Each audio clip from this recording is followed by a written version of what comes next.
아이톤 세나는 누구도 부정하지 않는 F1 레전드입니다. 브라질 출신으로 1984년에 톨만에서 데뷔한 뒤 맥라렌의 전설적인 차량 MP44와 함께 88, 90, 91 시즌 드라이버 챔피언십을 거두었습니다. 하지만 92년에 윌리엄스가 액티브 서스펜션을 도입하자 세나는 우승과 멀어졌고 윌리엄스로 이적하고 싶어합니다.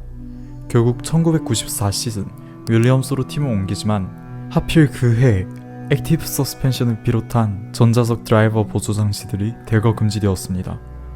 윌리엄스는 이전 시즌까지 각종 전자장비에 의존하고 있었기 때문에 안정성이 많이 저하되었고 거의 치명타를 맞았습니다. 시즌이 시작하고도 이 문제는 해결되지 못합니다. 숄런으로 겨루는 퀄리파잉에선 세나의 실력으로 버텨서 폴포지션을 차지하지만 본선에서 리타이어하는 상황이 계속되었습니다. 이렇게 강한 압박감을 받는 상황 속에서 포뮬러1 1994 시즌의 3차전 이탈리아의 이몰라 서킷에서 열리는 산마리노 그랑프리가 시작되었습니다. 산마리노 그랑프리의 일정이 시작하자마자 금요일 첫 번째 퀄리파잉 세션에서 큰 사고가 났습니다. 세나의 제자인 루벤스 바리첼로가 바사 시케인에서 95G라는 어마어마한 중력과 속도를 받으며 방호벽에 충돌한 것입니다. 다발성 골절과 함께 혀가 기도를 막는 위험한 상황에 빠졌지만 다행히도 그는 메디컬 시드 와킨스의 빠른 응급 조치로 생존할 수 있었습니다. 세나는 해당 세션에서 슈마허를 제치고 1등을 기록했지만 제자의 사고에 충격을 받고 금요일 일정이 끝난 후 숙소에서 자신의 여자친구와 통화를 하며 울음을 터뜨렸다고 합니다. 다음날 아침 윌리엄스에는 약간의 업데이트가 있었고 세나는 비공식 연습주행 세션에서 차량을 개선해 만족했습니다.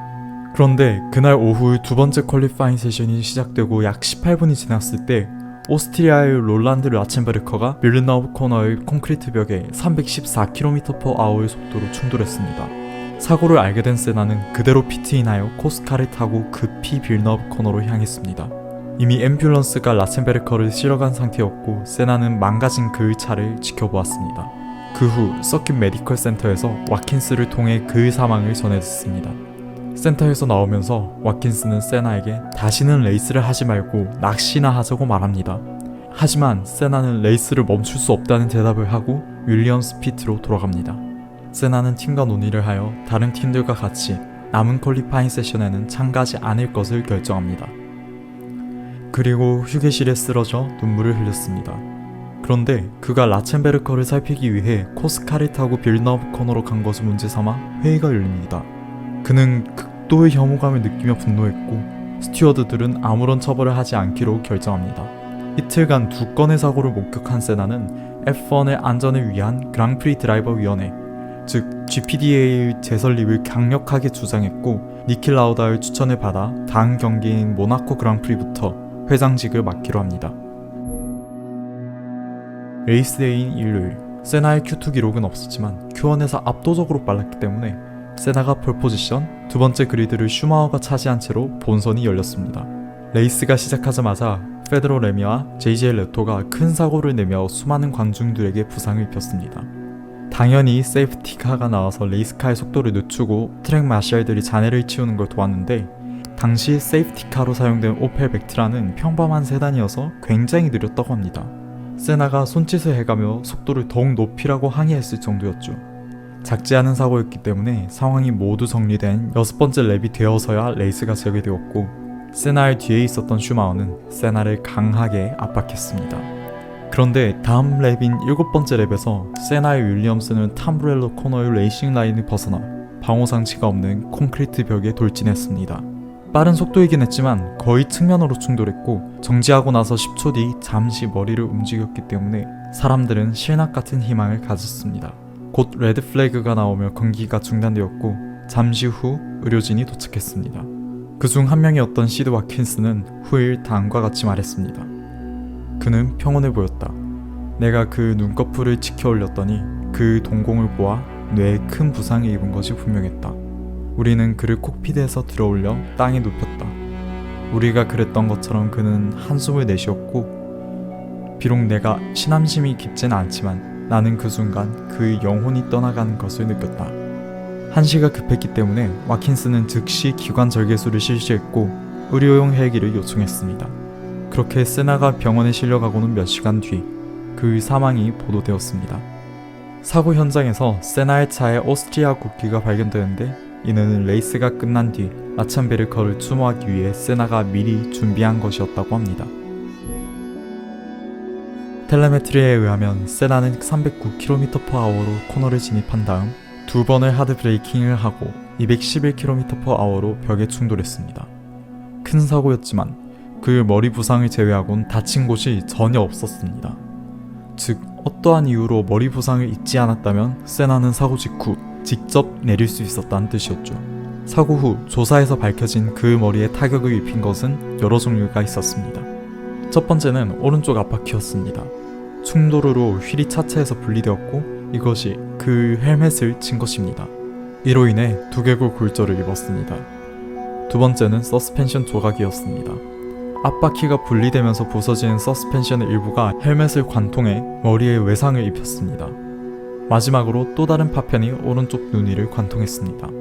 또한 사고와 직접적인 연관이 있다고 보긴 어렵지만 세나가 재촉할 정도로 느린 세이프티카는 레이스카의 공기압을 낮추는 결과를 낳았다고 합니다. F1의 안전을 보장하기 위해서 세나가 추진한 GPDA는 니키 라우다, 크리스티안 피티팔디, 미하엘 슈마허 그리고 게르하르트 베르거에 의해 재설립되었습니다.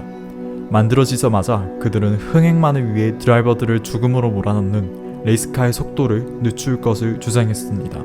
우선 레이스 페이스를 느리게 하기 위해 다운포스를 가장 많이 만들어내는 디퓨저와 프론트 윙에 대한 규제를 강화해 총 다운포스의 15%를 줄일 것을 요구했고 이후엔 레이스의 안전 자체와 연관이 깊은 콕핏 측면의 높이를 높여 드라이버 보호 효과를 증진하고 최소 중량을 25kg 증가시키고 서스펜션과 휠의 결합을 강화하고 서킷 방호벽을 개선하고 트랙 재설계, 타이어 장벽 재설계를 요구했습니다. 특히 사고가 일어난 탐브렐러 코너는 안전을 위해 단일 코너가 아닌 시케인으로 변경되었습니다. GPDA를 요구하는 별개로 F1에선 연대를 거듭하며 충돌 시 발생하는 파편의 양을 줄이려는 노력도 이루어져 현재는 사고 시 발생하는 데브리가 많이 줄어들었습니다. 그런데 이 사고의 주된 원인, 즉 세나의 차가 애초에 왜 벽으로 돌진했는지에 대해서는 오래도록 쉽게 밝혀지지 못했습니다. 통상적인 범위를 벗어나는 오작동이 발생하거나 기록되지 않았기 때문이죠. 많은 가설이 있었지만 현재 받아들여지는 가장 유력한 원인은 스티어링 칼럼 손상입니다. 사고 후 주간지 오토스프린트가 제일 먼저 스티어링 칼럼이 부러져 사고가 났다는 의혹을 제기했고 이탈리아 검찰 역시 카메라에 포착된 스티어링 휠의 비정상적인 움직임에 집중했습니다. 사고 2년 뒤 세나와 라첸베르커의 사고를 담당한 이탈리아의 수사팀은 스티어링 칼럼의 피로 파괴가 이 사고를 유발했다고 판단하고 이를 입증하는 500페이지 분량의 리포트를 사법당국에 제출했습니다. 보고서에 따르면 세나는 경기 전에 스티어링 휠이 너무 가까우니 칼럼의 길이를 줄여달라는 요청을 했고 윌리엄스 엔지니어가 칼럼을 더 짧게 하고 더 좁은 파이프에 용접했다고 합니다. 그런데 이 접합이 완벽하지 않아 레이스 중에 피로가 계속 누적되어 끝내 탐브렐러 코너에서 스티어링 휠이 부러졌다고 판단한 것이죠. 윌리엄스 측은 사고 직전까지 정상적인 조향에 관한 데이터가 기록되었다고 항변했습니다. 이에 대해 볼로냐 대학의 엔리코 로렌치니 교수 연구팀은 스티어링 칼럼 피로 파괴가 사고로 인해 일어난 것이 아닌 잘못된 용접으로 누적된 피로를 견디지 못해 부러졌다는, 즉 수사팀의 판단에 지지하는 보고서를 제출했습니다. 하지만 이후 이탈리아 법원에서는 윌리엄스 엔지니어들의 과실치사 혐의 자체가 없다는 결정을 하고 무죄 판결을 내립니다. 그런데 2003년이 되어서 이탈리아 대법원은 볼로냐 법무장관의 항소를 받아들여 이 무죄 판결을 취소하며 항소 절차를 시작했습니다. 항소 과정 중 세나의 차를 디자인한 아드리안 류이에 대해서 먼저 무혐의 처분을 내립니다. 이 말은 곧 차량의 설계에는 문제가 없고 스티어링 칼럼이 부서진 것에 문제가 있었다는 뜻이죠. 사고가 발생한 지 14년이나 지난 2007년 4월 13일이 되어서야 재판부는 스티어링 칼럼 손상에 의해 세나의 사고가 유발되었다는 판결을 내리고 잘못 실행된 수정 작업으로 인해 일어난 사고이니 엔지니어의 과실치사 혐의가 있다고 판단했습니다.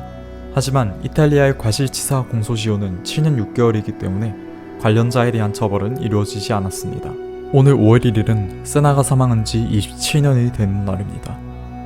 정말 이 사고가 일어나지 않았다면 좋았겠지만 그의 사고로 그간 경외시되던 드라이버의 안전에 대한 경각심이 제고되었고 어쩌면 그 덕분에 수많은 사고가 일어나고도 드라이버들이 안전하게 피트로 복귀했던 것일 수도 있습니다.